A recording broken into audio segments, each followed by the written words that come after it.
E eu estou recebendo aqui no Viver Bem hoje a doutora Kaline Lucena, que é patologista clínica do Centro de Patologia. Gente, a equipe do Centro de Patologia está em festa, porque eles são o primeiro laboratório aqui do estado que recebeu um selo de acreditação da Sociedade Brasileira de Patologia Clínica, né, o PALC. E ela vai explicar mais para a gente a importância disso e como é que eles conseguiram esse selo. Bom dia, doutora Kaline. Oi, bom dia. Obrigada pelo convite de estar aqui. Realmente estamos muito felizes, né? A gente diz, a família CPC está muito feliz com esse selo. Foi um trabalho extenso, um trabalho duro. Durante 3 anos a gente se preparou para conseguir esse selo. Na verdade, o que é a acreditação, né? A acreditação é um sistema em que todos os seus processos, que garante a todos os seus processos dentro do laboratório, a qualidade e a segurança, tanto para o seu cliente, tanto para nós e também para quem solicita o exame laboratorial. E é o primeiro laboratório aqui do estado a conseguir esse selo? O selo PALC, sim, é o primeiro laboratório no estado. E quem é que atualmente, dá esse selo? É a Sociedade Brasileira de Patologia Clínica, Medicina Laboratorial. No Brasil existem atualmente, conosco, 176 laboratórios acreditados. Nossa, é um número bem pequeno, né? Bem pequeno. Se a gente for contabilizar a quantidade de laboratórios. Então, assim, tem que se orgulhar e tem que festejar isso, mesmo, com muito né? orgulho. Agora, vamos falar um pouquinho dessa questão dos exames. O que é que interfere nos resultados? É só o laboratório ou o paciente também, ele tem a sua parcela aí para que o resultado do exame seja cada vez mais fidedigno? Então, principalmente o paciente, não é? Então, para o público entender um pouquinho sobre a questão do laboratório, né? No laboratório existem 3 fases. A fase pré-analítica, a fase analítica e a fase pós-analítica. A fase pré-analítica é aquela fase no momento que o médico solicita o exame e o exame chega até a área de análise. Na área de análise é a fase analítica e depois de liberada esse exame até chegar ao médico, o resultado é a fase pós-analítica. A fase pré-analítica é responsável hoje por 70% a 80% dos erros laboratoriais.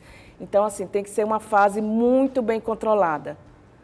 E quais são os pontos assim, principais, os que mais interferem no resultado? Interferem. Vamos dizer, exercício físico.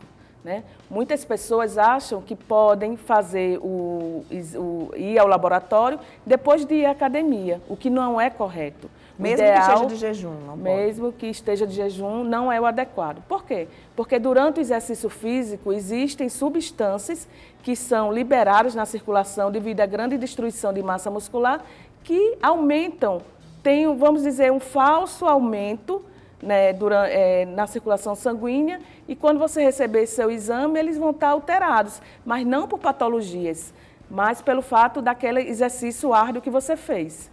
Aí pode confundir. E o jejum? Tem que ter aquele jejum de 12 horas. Hoje em dia, vamos dizer que 80% a 90% dos exames não há necessidade de jejum de 12 horas, apenas 3 horas de jejum.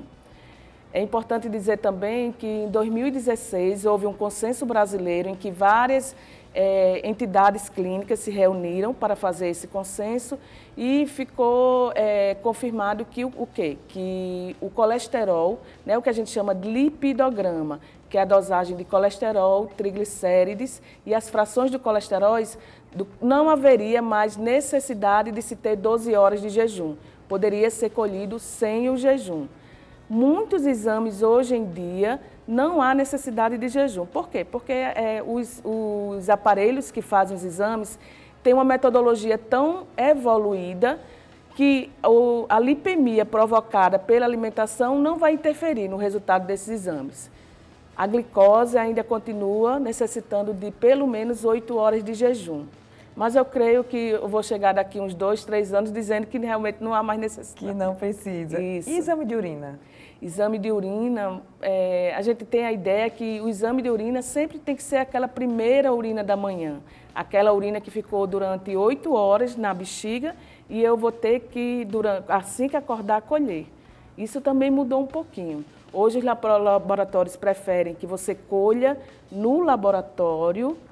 Há uma vigilância maior nessa coleta e com pelo menos 2 horas de retenção urinária. Então, quando você vai colher seus exames laboratoriais, você já pode colher o seu material de urina, que vai ser analisado. Ótimo, olha aí que coisa boa. Agora, sempre que a gente vai fazer o exame, o laboratório pergunta, está tomando alguma medicação? A medicação também interfere no resultado? Muito interfere. É super importante que quando você vá ao laboratório, todas as medicações que você esteja utilizando no momento, seja dito para que a recepcionista coloque no seu cadastro. A gente tem atualmente uma medicação, entre aspas, né? Muita gente acha que não é medicação. A biotina, que é uma vitamina, né? Pelo fato de ser uma vitamina, eu posso não considerar como medicação. Mas atualmente a biotina é o grande vilão, né, de interferir nos exames laboratoriais. Então, por menor assim, que seja o tipo de medicação que você está tomando, se está tomando alguma vitamina, alguma medicação que você acha que não seja medicação, é importante que você relate durante o cadastro. Ótimo.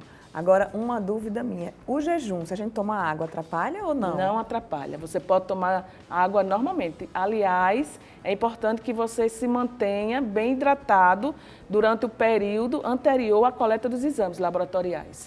Quando a gente está fazendo curva glicêmica, pode tomar água naquele intervalo ou não? Não é o ideal.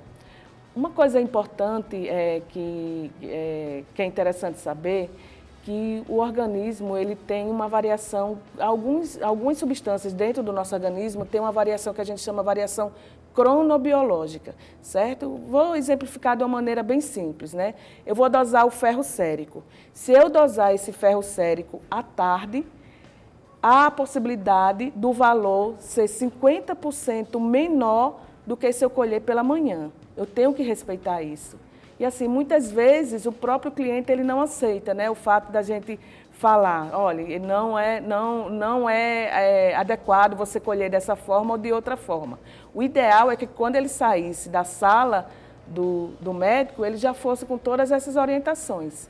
Mas, normalmente, não é o que acontece. Mas eu acho que se ligar para o laboratório, né, tenho que fazer esses exames antes, eu acho que já ajuda, né? Porque vocês vão dar todas as orientações. Todas as orientações. Inclusive, no site, se procurar, todas as orientações vão estar lá listadas. Você falou aí dessa questão do ferro. Todos os exames, o resultado sai melhor se for de manhã, porque essa cultura de fazer os exames de manhã é por causa do jejum, que é mais fácil, a gente passou a noite de jejum, ou não? Realmente esse horário interfere para os outros testes? Olha, como eu lhe falei da questão do lipidograma, né, da dosagem de colesterol tri, você pode fazer qualquer hora do dia. Não existe mais aquela questão do jejum, então você pode fazer qualquer hora do dia. Muitos exames você não necessariamente precisa fazer logo pela manhã. Mas alguns exames, sim, precisam ser feitos. Por exemplo, dosagem do hormônio do crescimento, dosagem de cortisol, curva glicêmica, elas devem ser feitas preferencialmente no período da manhã. Ótimo, olha aí, tantas coisas, né, que a gente muita coisa. A gente vai fazendo no automático e não sabe a importância. Isso. Doutora Kaline, muito obrigada, né? Quero mandar em seu nome os parabéns da equipe do Viver Bem para todos do Centro de Patologia. Muito obrigada. Né? E parabéns por esse selo e os pacientes também que saem ganhando, né? Tem essa garantia de qualidade. Isso, exatamente. E o Viver Bem está sempre de portas abertas para vocês. Nós é que agradecemos. Obrigada. E a gente vai para um rápido intervalo, não saia daí, já vamos falar sobre quando você deve procurar um geriatra, você sabe? Será que é só depois de 60 anos? Próximo bloco a gente responde isso para você.